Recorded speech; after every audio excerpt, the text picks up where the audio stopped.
Qardaş, hansı rayondasan? Qardaş, bura rayon deyir, quzu kəsim sənə. Bura Bura, rayondan Bakıdır. da artıqdır. İnan ki, rayondan da artıqdır. 9 tot torpaq sahəsi üzərində şəxsi tikili. Möhtəşəmdir da, gözəlliyə bax. Yerləşmə yeri haradır? Yeni Bakı. Yeni Bakı. Bakının birinci sırası.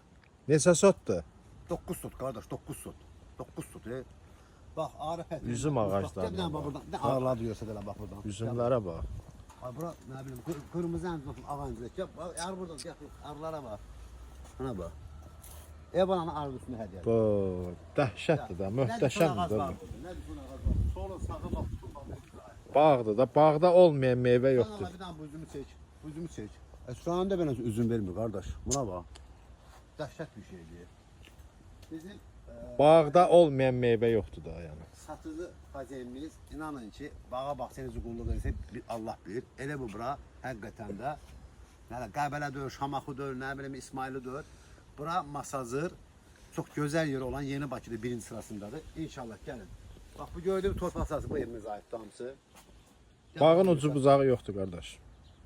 Bax burada həyətyan sahəsidir. Mənim hardasan sən? Bax bura maşın qarajıdır. Masket sat düzəldi qardaşın öz masket satı da var. Rayonda apar sürü bunlar hamısını. Burada Əldamıdır, Santar boşağıdır, Morkasıdır. Var burada. Bura Santar boşağıdır. Evimizi bir dənə paxladın çək. Qəşəng terası, ikinci mət terasından kimi çək. Qiymət bilsən nədir? Qiymət Qiymət neçədir? Torpaq qiymətinə qədər. İrələn dəqiqəli deyəcəm sizə. Feyxo ağaclarına bax. Hamısı bəhərlidir. Gəl qardaş, bəxtlərini qalmışsın. Bax buradan gəldin, yenə elə bir ki meşəyə gəlmişsən. Bir dənə buranın nəyə satmır, bir dənə şəlaləsi.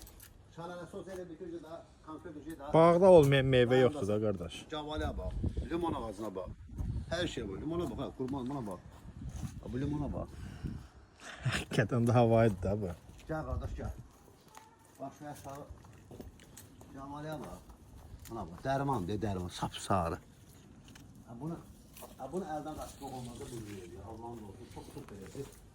Heç inan ki, ağırdan əziyyətli deyilməz o pula. Bax, ağırdan əziyyətli deyilməz. Ağırdanın hərəsi bir 100 manatdan hesablasın, 50 manatdan hesablasın, elə o pul çıxdı. Orada toxçu saxlama yeri əlavə vardır, ikincisi var burada. Burada yəni evin arxasına keçmək olur ki, burada qəşəng bir setkası var. Qəşəng stolu qoyub, görürsən, arada öz həyətindəndir, qəşəng qızardılır, manqalda. Burada morkası yəni də həyət üçün mətbəxidir. Gəl qardaş, gəl. Bir daha buradan bir... Möhtəşəmdir da qardaş. Yəni əlavə olaraq. Kaldovkası var, hörmətli kanalizasiya. Bildiyin Qəbələ İsmayılıdır.